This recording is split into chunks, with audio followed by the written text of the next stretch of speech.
One of my technical routines is going from a diminished chord to a dominant 7 chord. So if I take the key of A flat major, I know that the 7 chord of all major scales is a diminished chord. So in A flat major, the 7th note is a G. So if you build a diminished chord, you'd have G, B flat, D flat, and if you had another 7th, like a diminished 7th, you get F flat.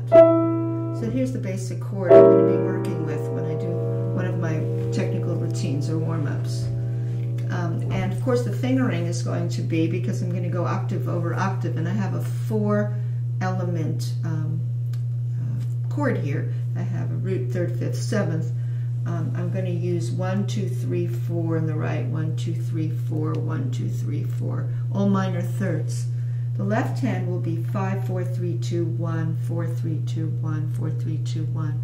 One thing I start doing, especially when I first start warming up, and for my students especially, I tell them to play deep into the keys and have a down-up motion, like you're drawing out into the molasses or into the depths of the keys, or the clay really is a better metaphor, soft clay that is, and you're sculpting right away, that you're feeling the density into the keys. And so they start with 2 octaves first, say medium loud, a real follow through motion, where they're really listening to the ends of the notes. I'd say 3 octaves might be better for the start. Let's do that. You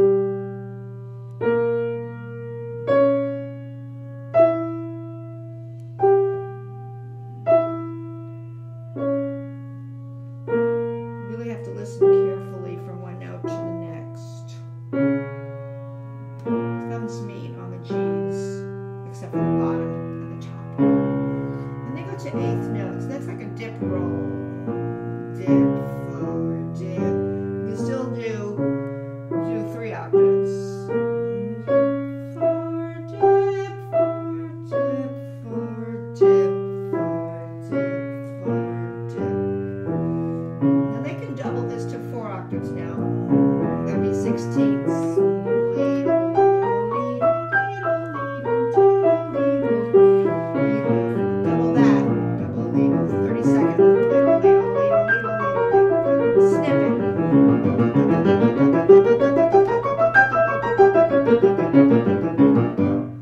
The other thing though with the staccato is, for a lot of my students, I have them do a loud staccato in 30 seconds followed by an echo staccato.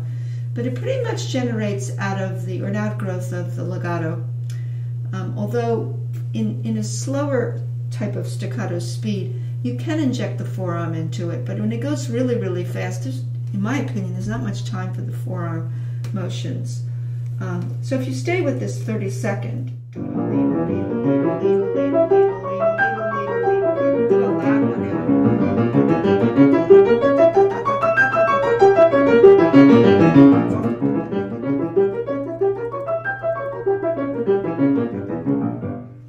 that would represent the diminished 7th exercise.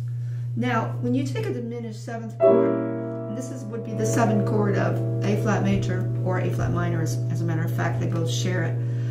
If you move down the top note, you get a dominant 7 of the key you're in, of A flat, except it's inverted. It's the first inversion of the dominant 7. Because here it is in root position, E flat, G, B flat, D flat.